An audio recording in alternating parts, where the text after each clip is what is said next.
Hey, good morning, everybody. It's Big D with Bikes and Boom, and I'm going to actually do some fishing today, and I might have an opportunity to do some video on that. We'll see how it goes. But I wanted to take some time this morning since I'm taking off tomorrow morning to return home. Give you guys a sense of how I set up my bike for travel. So again, this is my 2025 Indian Roadmaster, and so I did purchase the in bag suitcases, which are actually inside getting packed right now, but they fit in here, and they're big enough that I can actually fit all of my clothing, bathroom items, all of that in the two saddlebags. So that's where all of my actual clothes go. Then behind here in my passenger seat, this is an actual Indian suitcase. This is really cool. It's got two pockets on each side, and then it's got a main compartment here and a main compartment here. So I carry odds and ends, like some little things like, there's a couple of medications that I need to have available when I travel and stuff like that. My glasses, I've got both night and daytime glasses. Just a lot of little odds and ends in these side compartments. But in the main compartment here, I have my bike cover. So when I park at a hotel or something, if it's going to rain or whatever, I do have a seal cover that I cover the bike with, and it's stored right here. And then up in the top here, I carry like bug spray, and various things that a little bit of sunscreen, stuff like that. So that's that case. Now check this out. Isn't this cool? So my wife made this for me. So she took a memory foam pillow and she wrapped it in leather and then sewed this together. And then I strap it on to the front of this, and it's at the actual perfect position for backrest.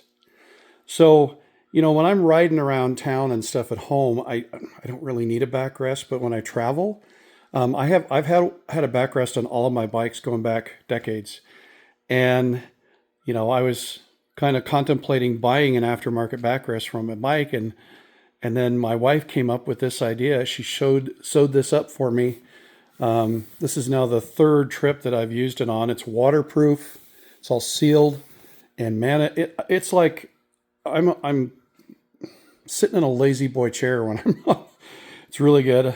I'm going to go around to this side. So this is my AirHawk seat. Those of you that do a lot of tour riding, probably very familiar with AirHawk. Now the stock Indian seat on this bike, I did take one long trip without the AirHawk because I just wanted to see, how that seat would perform. And it wasn't bad. Like, I rode on that particular trip, I think I rode a total of about 2,000 miles. But once I added the AirHawk, I literally can, ride for 8 or 10 hours in a day and really not feel any numbness or anything in my seat. So it's really, really well performing. I love that AirHawk. So my wife, again, extraordinaire, she made all of these custom straps for me because the straps that it came with didn't really hold it in place really well. So she sewed these on here, right, to the existing flap, and then she put these Velcro pieces on. And so I do one strap in the front underneath straps here, and then I have one strap on each side. So in the event of, for example, I get into some heavy rain and stuff and I don't want the AirHawk to get all wet, because once these get wet, they're uncomfortable. So I just take it off with the, stick it in the back, and then I slap it back on once I get into dry roads again. So I love that Airhawk. It's been very, very good.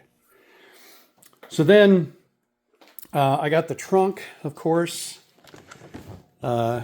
Big trunk on the Indian. I actually carry two like backpack style bags of various stuff back here. I got my computer and some other electronic equipment that I carry in these bags. And then this is my overflow bag, right? So in here I carry stuff like my rain gear, extra pair of shoes. Obviously I have riding boots, but I carry extra shoes. I don't wear my riding boots like when I'm fishing or hiking or doing anything else I'm going to do. And then if I pick up some souvenirs, I like to stop at Indian dealers and buy gear that represents each dealer. I'll put those overflow items in here. And this is a really big bag. So and then I just strap it on with 3 straps. I do one crisscross each way, and then I do one down the center, and it stays in place really, really well.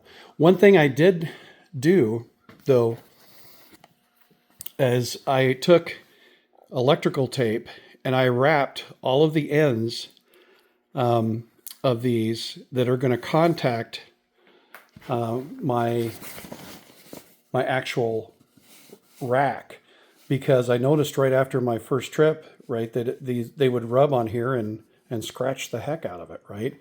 So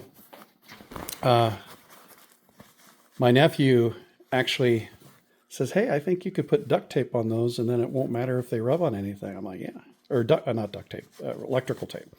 So that's working out really, really well so that the rack doesn't get rubbed raw. So that's pretty much my setup. So tomorrow, all I really have to do, I've done some pre-packing, is load my 2 interior bags into the saddlebags, and I'll be ready to take off. So, I also take a couple of extra other things as well. I take a tire repair kit. I've got a tool kit, for unexpected things that might happen out on the road. And also a few other safety things that I've learned by trial and error over decades of riding. But I'm really, really happy with my current setup. So I'm going to do some fishing today. Again, we'll see if I can take video of that if it turns out. And then tomorrow morning early, I hit the road, gonna ride over near Glacier National Park, down through Great Falls, Montana. And eventually, the first day, I'm going to stop in Billings, stay the night, and then ride the rest of the way the next day back home to North Dakota. See you all soon.